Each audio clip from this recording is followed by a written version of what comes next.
آپ دیکھتے ہوں گے کہ دیگر نمازوں کے مقابلے میں مصلی بڑھ جاتے ہیں. اچھا ایک زمانہ ہوا کرتا تھا، اس وقت جامع مسجد الگ اور وقتیہ مسجد الگ ہوا کرتی.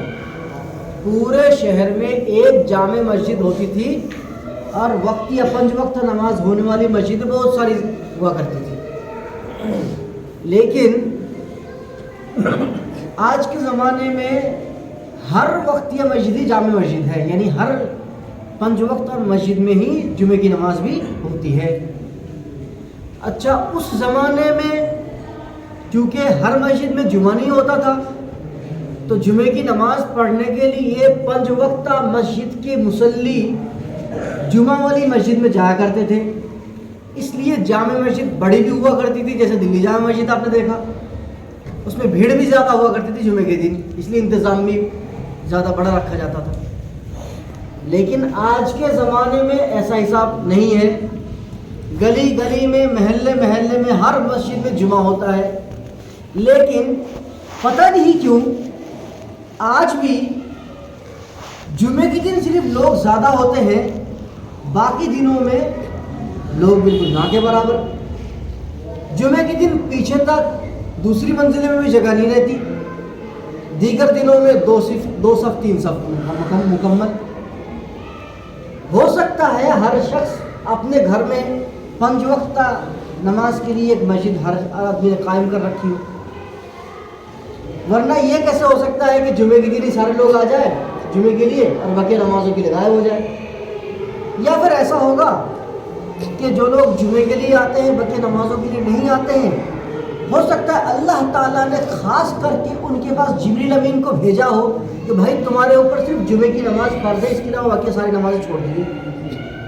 ممکن ہے بھائی، بڑے بزرگ ہوتے ہوں گے.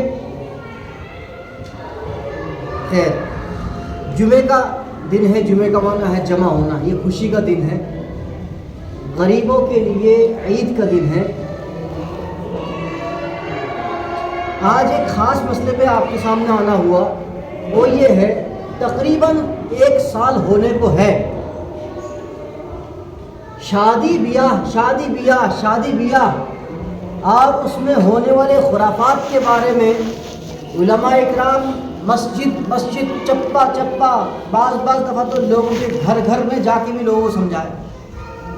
یہاں تک کہ جن کے ہاں نکاح بیاہ کا پروگرام ہوتا ہے، علماء کی ٹیم 100 میں سے 90% گھروں میں علماء کی ٹیم پہنچتی ہے، یا کم سے کم اس حلقے کے جو امام یا علماء ہوتے ہیں وہ الگ سے ملاقات کرتے ہیں کہ بھائی آپ کے ہاں شادی بیاہ ہے، سنت ہے نکاح، تو نکاح کو سنت طریقے سے کرنا، سنت نکاح کو حرام طریقے سے مت کرنا. نہیں سمجھ میں آئی میری بات؟ پیچھے تک آواز آ رہی ہے؟ آ رہی ہے بھائی آواز؟ ذرا بول بھی لیجئے گا، مجھے تھوڑی بات چیت کرنے کی عادت ہے. دودھ پینا سنت ہے، دودھ پینا سنت ہے. آقا علیہ السلام دودھ پیا کرتے تھے، اور اکثر موقع ایسا بھی آیا ہے جو صحابہ کی بڑی جماعت ہے، ایک بڑی تعداد ہے، اس موقع پر ایک پیالہ دودھ آقا نے اس میں انگلی ڈال دی، بس برکت ہوتی چلی گئی. تو دودھ پینا سنت ہے. لیکن اگر آپ اسی دودھ میں ذرا سا پیشاب ڈال دو، نہیں سمجھ میں آئی، 1 کلو دودھ میں ذرا سا پیشاب ڈال دیتے ہیں تو کیا دقت ہے؟ کوئی دقت کی بات ہی نہیں ہے نہیں بھائی؟ کوئی دقت ہے؟ بول نہیں رہے، کوئی دقت نہیں. کیا ناپاک ہے؟ حرام ہے؟ آپ پیئیں گے؟ آپ اسے نہیں پیئیں گے؟ تو نکاح بھی تو سنت ہے. اس نکاح کو جب آپ عمل میں لائے، نکاح کرنے جب جائے، سنت کو جب عمل کرنے جائے، تو اس وقت ڈی جے بازی کے حرام کام اس میں کیوں ملا دیتے ہیں؟ آتش بازی کے حرام کام اس میں کیوں ملا دیتے ہیں؟ ہاں بھائی بتائیے.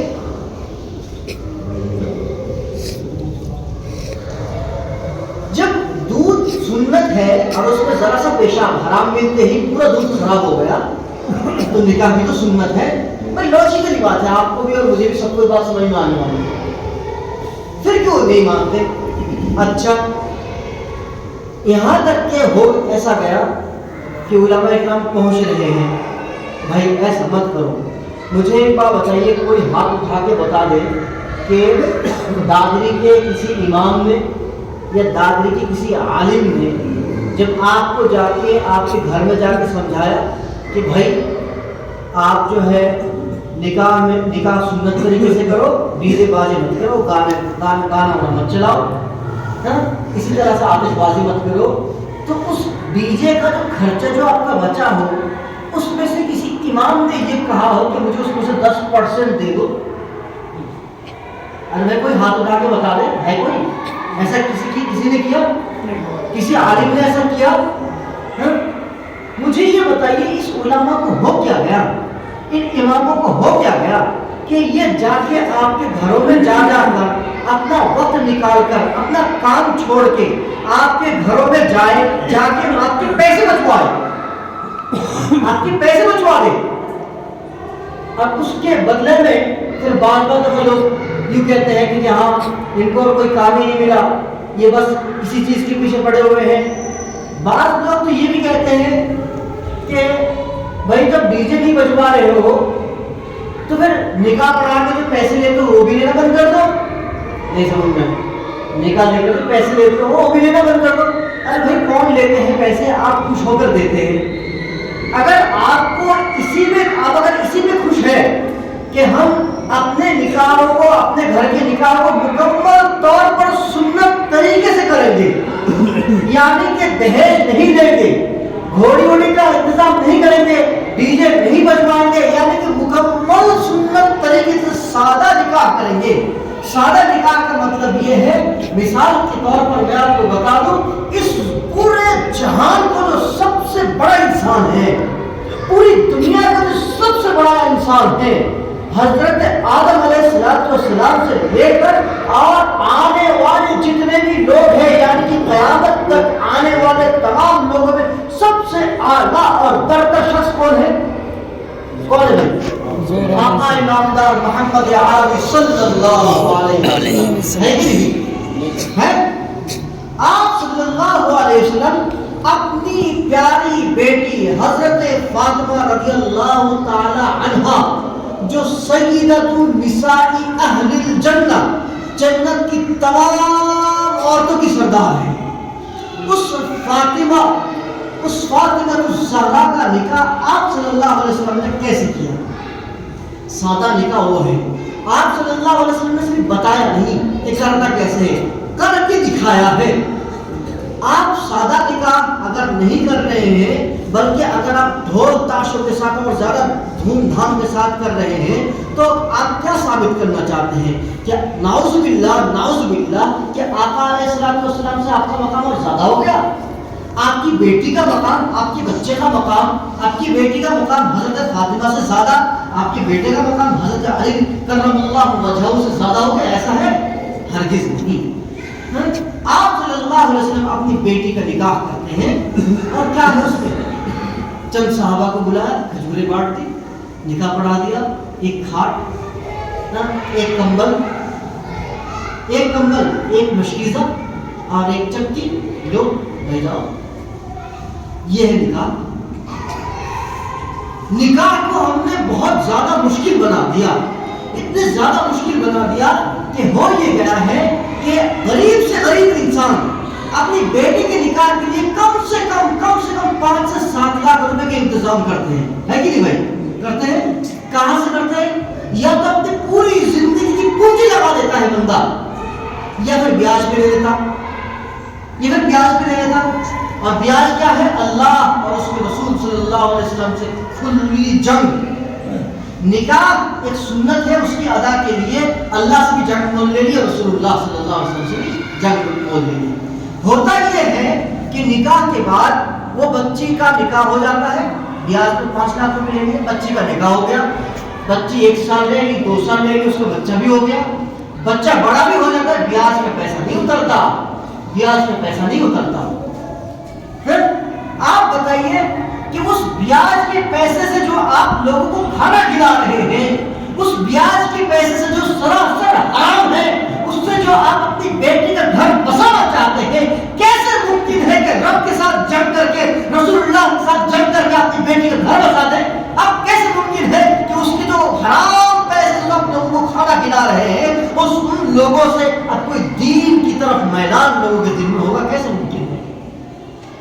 مسجد میں اگر کوئی شراب لے کر آ جائے آپ کا ریئیکشن کیا ہوگا؟ ہاں بھائی بتائیے، بولتے کیوں نہیں؟ مسجد میں اگر کوئی شراب لے کر آ جائے آپ چھوڑ دیں گے اسے؟ نہیں چھوڑیں گے نا۔ کوئی خنزیر کا گوشت لے کر مسجد میں آ جائے چھوڑیں گے اسے؟ بخشیں گے تو نہیں۔ بہت سارے لوگ کیوں نہیں بیٹھ کے یہ سوچ رہے کہ مولانا کیا کر رہے ہو، یہ منبر پہ بیٹھ کے کیسے کیسے جانور کا نام لے رہے ہو؟ ارے اللہ کے بندے، خنزیر کو کس نے حرام کیا؟ اللہ نے۔ شراب کو کس نے حرام کیا؟ اللہ نے۔ بیاج کو کس نے حرام کیا؟ اللہ نے۔ تینوں کی کیٹیگری سیم ہے، تینوں کی کیٹیگری سیم ہے، سیم ہے، حرام ہونے میں تینوں کی کیٹیگری بالکل سیم ہے۔ آپ شراب لے کر کوئی آ جائے تو آپ بالکل بدل جائے، خنزیر کا گوشت لے کر آ جائے تو آپ پھٹنے کو تیار، اور بیاج کے پیسے سے کپڑے پہن کے مسجد میں آ جاتے ہیں، بیاج کے پیسے سے کھانا خرید کر اور کھانا کھا کر پیٹ میں ٹھوس کر مسجد میں جو آ جاتے ہیں اس کا کیا ہے؟ وہاں کیا ہوتا ہے؟ آپ اپنی بیٹی کا نکاح کر رہے ہیں بیاج کے پیسے سے؟ ہماری قوم کو اس قدر درگتی اس کی جو ایک وجہ ایک کارن ہے وہ ہے نکاح۔ اس نکاح میں ہم بے فضول خرچ کرتے ہیں، بلا وجہ کے خرچ کرتے ہیں۔ اگر میں پوچھ لوں کہ آپ اپنی بیٹی کے نکاح میں 10 لاکھ روپے خرچ کر چکے ہو، مجھے یہ بتاؤ کہ آپ اپنی بیٹی کے تعلیمی زندگی پیدا ہونے سے لے کر اور نکاح سے پہلے تک آپ نے اسے تعلیم جو دی ہے اس پوری تعلیمی زندگی میں آپ نے اس پر کتنا خرچ کیا، اس کی تعلیم کے لیے کتنا خرچ کیا ہے؟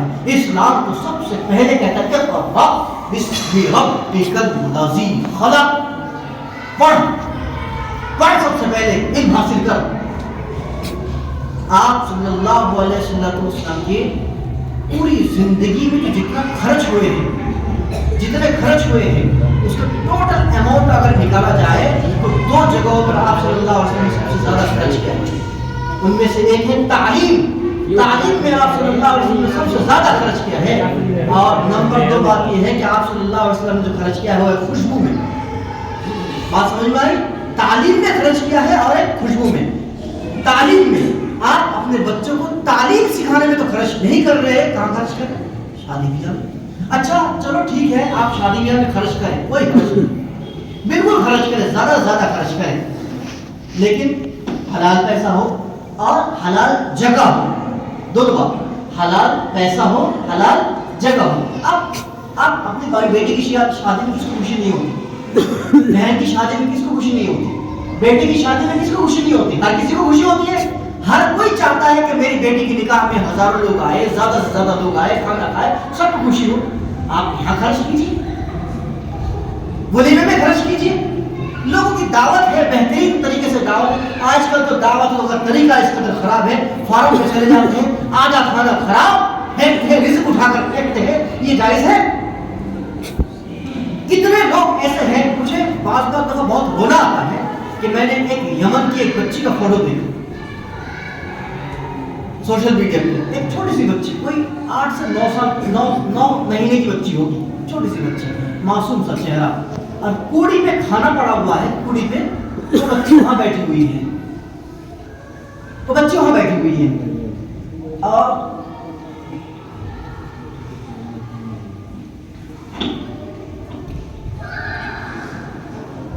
وہ کوڑی میں سے کھانا اٹھا کے کھا رہی بچی، اور فوٹوگرافر جو فوٹو لینے والے ہیں وہ ہم پہنچتے ہیں اس فوٹو کھینچنے کے لیے، اور بچی کو یہ لگتا ہے کہ جیسے میں بھوکی ہوں، 8-9 مہینے کی بچی ہے، اس کو بچی ایسی بیٹھی ہوئی ہے، بس ایک فراک میں ہے، اس بچی کو ایسا لگتا ہے کہ جیسے کہ فوٹوگرافر یہ بھی بھوکا ہے، یہ بھی شاید کھانا کھانے کے لیے میری طرح ہی یہاں پر آیا ہے، وہ وہاں سے کھانا اٹھا کے فوٹوگرافر کو پیش کر رہی ہے کہ لو آپ بھی کھا دو، اپنی بھوک مٹاؤ۔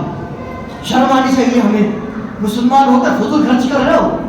کتنے لوگ ایسے ہوں گے، کتنے مسلمان ایسے ہوں گے، کتنی مسلم خواتین ایسی ہیں، مسلم بچیاں ایسی ہیں جن کو کھانے کے لالے پڑے ہوئے ہیں، جن کو 2 ٹائم کھانے کی روٹی نہیں ہے، تم فارم میں جا کر کھانا اٹھاؤ اگر ایک طرف پھینکتے ہو، آدھا کھانا کھاتے ہو، آدھا کھانا پھینک دیتے ہو، شرم نہیں آتی؟ بات کرتے ہو مسلمان ہونے کی، اسلام کے دامنوا ہونے کی، رسول اللہ صلی اللہ علیہ وسلم کا تشریح مناتے ہو، اپنی دلیل لگاتے ہو، اپنی امت ہونے کا دعویٰ کرتے ہو، اس آقا کی بات کرتے ہو جس نے اپنے پیٹ میں 3 دن مسلمان ہے۔ شرم نہیں آتی ہے کھانا برباد کرتے ہوئے؟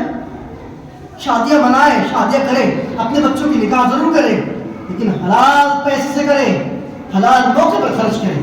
10 لاکھ 20 لاکھ خرچ کیجیے، حلال موقع پر کیجیے، حلال پیسے سے کیجیے، بیاج کے پیسے سے مت کیجیے. آپ کے ہاتھ جوڑتا ہوں، خیر پڑھتا ہوں میرے بھائیوں، بیاج کے پیسے سے آپ اپنے بچوں کو نکاح کریں گے، بچوں کو نکاح کریں گے، ناممکن ہے کہ ان کے گھر بچ جائیں گے.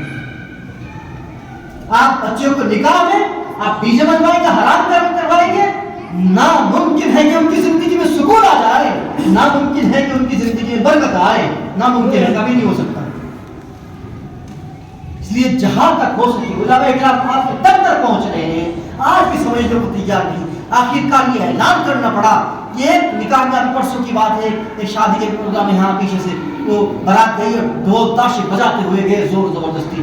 وہاں پہنچنے کے بعد ڈی جے والے تو بھگے، ہمارے پہنچنے کے بعد ڈی جے والے تو وہاں سے بھگے چلے گئے، لیکن وہاں ان کے ذمہ دار جو ذمہ دار ہے وہ اس میں سے کچھ لوگ کہتے ہیں کہ بچوں نے بجا دیا، یہ کر دیا، وہ کر دیا. چلو بھائی ٹھیک ہے، اب غلطی ہو گئی، 1 سال سے سمجھاتے ہوئے آ رہے ہیں، اس کے باوجود آج آپ پھر کر رہے ہو، چلو آپ کی غلطی ہو گئی مان لیتے ہیں. اس کی خبر یہ ملی ہے، ویڈیو کی آئی ہے کہ یہ بارات جب وہاں پہنچی جہاں پہنچنی تھی، وہاں پہنچنے کے بعد یہاں سمجھا کے بھیجا ایسا مت کیجیے. وہاں سے باقاعدہ اعلان بھی ہوا اور پہلے اعلان کر دیتے ہیں کہ دیکھیے جس شادی بیاہ اور نکاح میں ڈی جے بجیں گے، آتش بازی ہوگی، اس شادی بیاہ میں علماء اکرام نہ ائمہ اکرام نہ نکاح پڑھانے میں شریک ہوں گے اور نہ ہی اس میں دعوت میں شریک ہوں گے. یہاں تک کہ ایسے لوگ جو زنا کریں گے اور زبردستی کریں گے، ان کی غم و خوشی میں شریک نہیں ہوں گے، غم و خوشی میں شریک نہیں ہوں گے. میں تو اس معاملے میں بہت سخت مزاج تھا، میرے ساتھیوں نے سمجھایا بھائی اتنی سختی نہیں. تو میں یہی کہہ رہا تھا ایک اندر جنازہ روک دی، جو زنا کر رہے ہیں نا، زبردستی کر رہے، سمجھانے کے باوجود سمجھ نہیں رہے، ان کے ایک اندر جنازہ چھوڑ دیجیے، مت پڑھائیے جنازے کی نماز، 6 گھنٹے کے لیے چھوڑ دیجیے، آ کر ٹھکانے آ جائے گا. لیکن سب نے سمجھایا. خیر اسلام کے مزاج میں بھی اتنی سختی نہیں ہے، اتنی سختی اسلام کی مزاج میں بھی نہیں ہے. لیکن میں نے کہا ٹھیک ہے بھائی، ساتھیوں نے سمجھا کہ ٹھیک ہے کوئی بات نہیں، لیکن اتنی بات یاد رکھیں نکاح نہیں ہوگا، کوئی نکاح نہیں پڑھانے کی. اسی یاد رکھنا، نکاح پڑھانے کے نہیں، چاہے آپ لاکھوں روپے کی کروڑوں روپے کی شادی کرو یا لاکھوں روپے کی شادی کرو، نکاح پڑھانے کے لیے کوئی نہیں جانے کی. ہاں ان لوگوں کو مجھے اتنی حیرت ہوئی کہ یہاں سے سمجھا کے بھیجا، وہاں جا کے میں کیا ملتا ہے. آپ صلی اللہ علیہ وسلم صاحب فرماتے ہیں کہ بعثت ان ادفع المزامیر، اس جو انسٹرومنٹ ہے، جو انسٹرومنٹ ہے، یہ باجے ہے، اس کو مٹانے کے لیے میں بھیجا گیا. آپ صلی اللہ علیہ وسلم فرماتے ہیں یعنی جس چیز کے لیے آپ صلی اللہ علیہ وسلم تشریف لائے، آپ اس کو برباد کر دیتے ہیں. اللہ تعالیٰ ہم سبھی کو نکاح اور بیاہ شادی میں خرافات سے بچنے کی توفیق عطا فرمائے.